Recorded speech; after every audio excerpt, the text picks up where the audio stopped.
Hello everybody and welcome to another Cybernetics TV presentation. Today we got quite an interesting game for you. This is actually Heroes of Newerth, obviously, and in it the two teams are going to be KDE versus ILX, both European teams, meaning the strategies are going to be a lot different than what you're used to seeing. In the cast today, though, I have quite a few different people joining me. I'm going to go through the list here. We have, first off, Avicerus from the clan Book Smart Devils, Kazor Vision from the same clan, The Capitalist, my Cybernetics TV co-caster in so many different awesome ways. As you know, we do TF2, Han, all that fun stuff.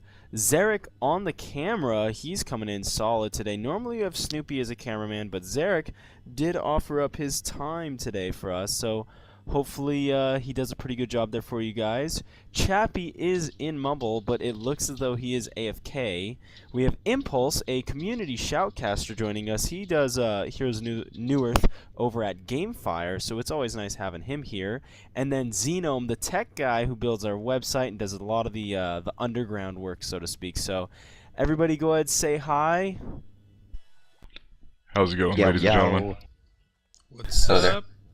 I love you guys. So overall, as I said, European ESL game actually. We'll see how the strats play out. I can tell by the picks they're gonna be a bit differently. For those of you that have never watched a Honcast before, please check out our introduction to Heroes of Newerth. We do have a side video designed to give you the basics of what the game is and a basic understanding of how the game's going to play. So a lot of the terms we're using here aren't, going over people's head, and so they actually know what's going on. So yet again, if you haven't checked out the introductory video and you don't know what Heroes of Newerth is, please spend 5 minutes of your time, take a look at that, and I say let's get on with this thing. But overall, main casters today are going to be myself, and you're going to hear a lot from Impulse as well.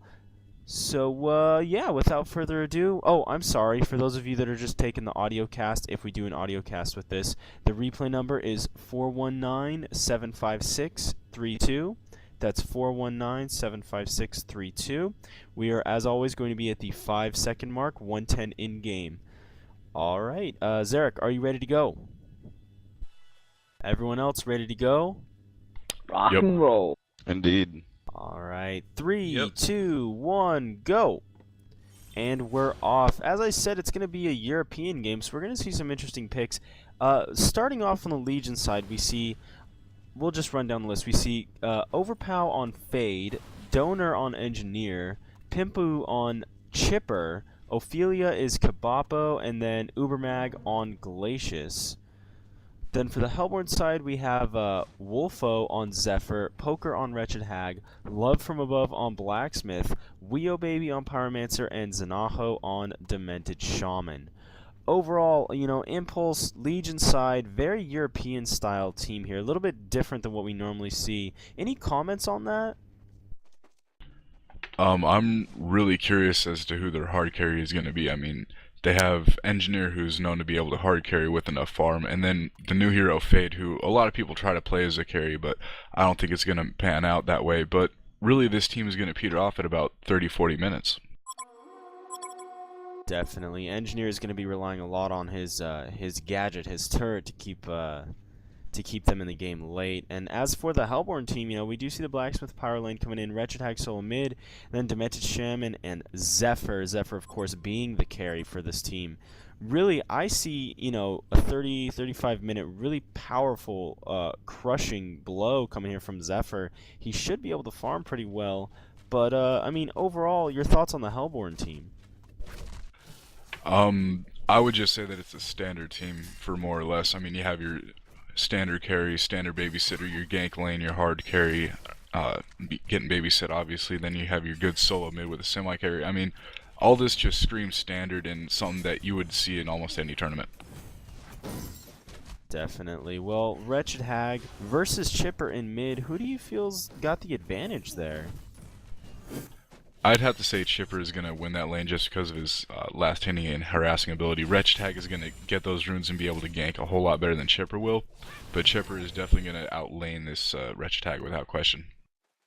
So he's going to take the creep score advantage, the gold advantage, whereas Wretched Hag with the rune control should be able to gain. We do see action on bottom, actually. Keg going out from Engineer. Ophelia coming in with a Catman, trying to do some work on this Pyromancer. Pyromancer is probably going to go down here. One more hit. There it is. Good job by Engineer and Ophelia doing, you know, getting that first blood, actually feeding Kabapo. In most situations, you're hoping to give that kill to your Engineer, your carry, but I definitely think they're going to be happy with the Ophelia picking up the kill one way or another. And we do seem to be having some audio issues. Anybody else hearing that? I think that's just you. Alright, Impulse, why don't you go ahead and take over for me? I'm going to try and fix my audio here real fast. Alright, and before that, Ophelia getting that great gank off at level 1, no less. I mean, you'd see that sometimes, but not very often. It's only at the highest level of play that you see level 1 gank coming from an Ophelia. And messed up. And just looking down at the bottom lane right now, Pyromancer and Blacksmith, one of the more deadly combos with that double stun and a lot of nuke damage coming out. And this Engineer is surprisingly doing quite well against them. He's currently sitting at 7 and 4, which is more than the Hellborn side can say for this lane, sitting at a combined 3 and 5. So I'm really concerned about how these two are going to play out later on, since they can't even get the creep score advantage against one Engineer. And I am back. Sorry about that, guys. I was just had some stuff going on in the background I didn't notice. But yeah, I mean, overall, the game it's gonna play out pretty. Oh, and some action top. Actually, Zephyr looks like he's no. Take it back. I thought there was gonna be some action top. I believe Zephyr might have missed a gust, but. Yeah, I mean, this top lane, Demented Shaman and Zephyr. Zephyr, obviously, just that mid-game, arguably even late-game, really hard carry. It's just so much damage to those tornadoes, so much damage with the ult. I mean, do you like to see the D-Sham Zephyr lane? Or how? Oh, actually, we do see action on top. Fade throwing the stun out, trying to get some work done on Zephyr, but it looks as though Zephyr's just going to sit there and eat it. Turn this around. Fade's actually going down. Zephyr is going to get out. Wow. Bit of a miscalculation there. Zephyr using those tornadoes to heal. The tornadoes obviously doing 30 damage a second,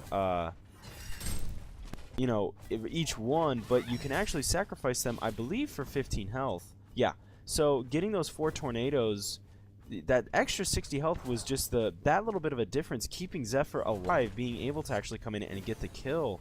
You really got to hand it to this ILX team. I know, you know, my Zephyr probably would have just run away from there, but, you know, yet again, you got to give him really a lot of respect for sitting in that fight and surviving with 30-40 HP. Yeah, and look at him stacking those Skeleton Kings. They're going to be a fairly easy farm for him when he can actually kill it. It's pretty easy for a Sapphire to take down. Action actually on top there. Hag was going for the rune, got caught, was going to beat Chipper to the rune off of a blink, but noticing the blink was down, Chipper using his slow and then all of his rockets, it's just so much burst damage. Chipper, you know, known as one of those guys that, or known as one of those characters that can just put out so much burst so fast, take a hero from full to dead almost instantaneously if you hit your nukes. And, you know, we just saw it right there coming out from KDE, who I would probably say is the favorite here, being, you know, the much more well-known team. I'd have to agree. KDE is definitely within the top 5, if not the top 3 for the European division of Han.